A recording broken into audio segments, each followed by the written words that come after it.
उज्जैन मंदिर में अमेरिका से आए एक व्यापारी के साथ घटी घटना। उस दिन उज्जैन के महाकाल मंदिर में लाखों श्रद्धालुओं की भीड़ उमड़ी हुई थी। हर किसी की आंखों में भक्ति थी, हर चेहरे पर आस्था झलक रही थी। लेकिन उसी भीड़ में एक ऐसा व्यक्ति भी मौजूद था जिसकी किस्मत अगले कुछ घंटों में पूरी तरह बदलने वाली थी। उसका नाम था नरेश शाह। वह अमेरिका के न्यू जर्सी शहर का एक सफल व्यापारी था। वर्षों पहले वह भारत छोड़कर विदेश चला गया था। धन, प्रतिष्ठा और आलीशान जीवन उसके पास सब कुछ था, लेकिन मन की शांति उससे बहुत दूर जा चुकी थी। पिछले कई महीनों से उसके जीवन में एक के बाद एक ऐसी घटनाएं घट रही थी जिनका कोई उत्तर उसके पास नहीं था। करोड़ों का व्यापार अचानक घाटे में चला गया।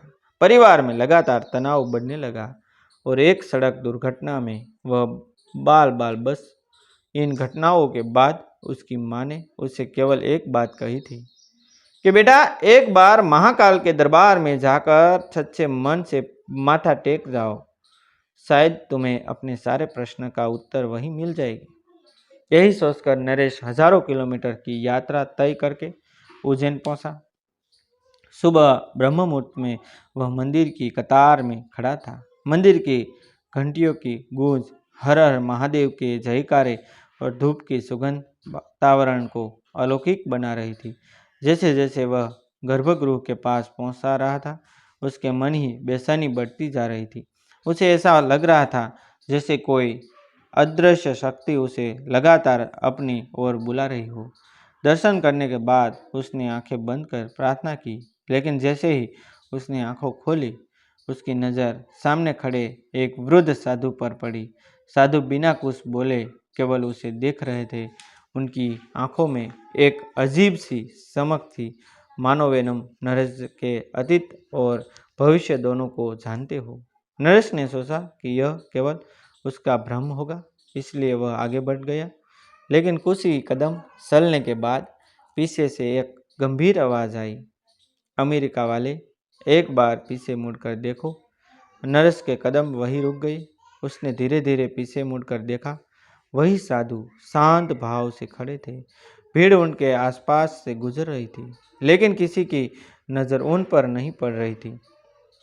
नरेश उनके पास पहुंचा तो साधु ने बिना उसका नाम पूछे कहा, तुम यहाँ अपनी इच्छा से नहीं आओ हो, तुम्हें बुलाया गया है। यह सुनकर नरेश के शरीर से सिरहन दौड़ गई। उसने कभी उस साधु को नहीं देखा था, फिर उन्हें कैसे पता चला कि वह अमेरिका से आया है। साधु ने उसकी आंखों में देखते हुए कहा, जिस धन पर तुम्हें गर्व था वह टिकने वाला नहीं था। तुम्हारे जीवन में जो कुछ हुआ वह केवल शुरुआत है। अगर आज भी तुम नहीं समझे तो आने वाला समय तुम्हारे लिए बहुत कठिन होगा। नरेश के माथे पर पसीना छलक आया। उसने घबराकर पूछा, आप कौन हैं? आपको मेरे बारे में इतना सब कैसे पता है?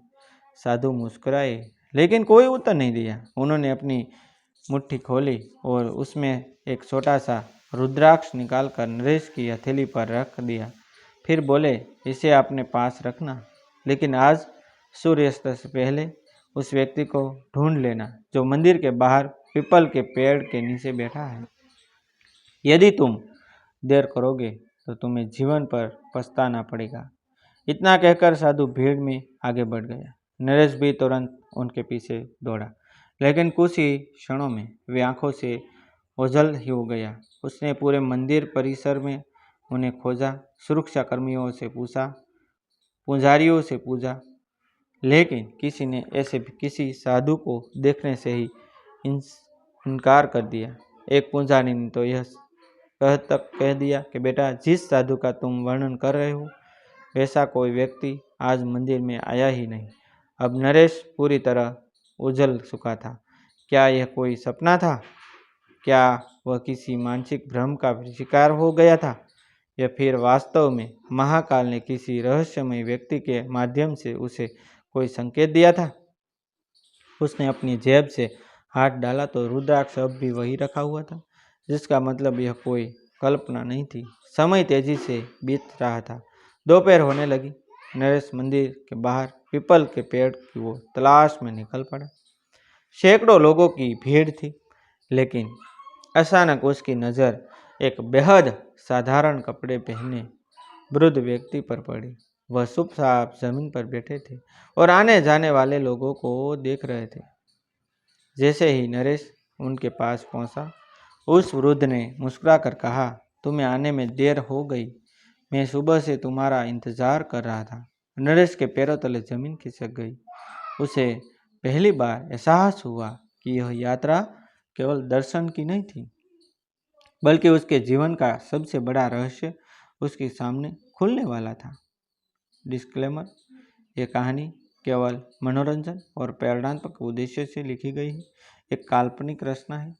इसका किसी वास्तविक व्यक्ति, घटना, स्थान या संस्था से कोई प्रत्यक्ष संबंध नहीं है। यदि किसी वास्तविक घटना या व्यक्ति से कोई समानता प्रतीत होती है तो उसे मात्र संयोग माना जाएगा। थैंक यू दोस्तों, फिर मिलते हैं एक नई वीडियो के साथ, एक नई स्टोरी के साथ।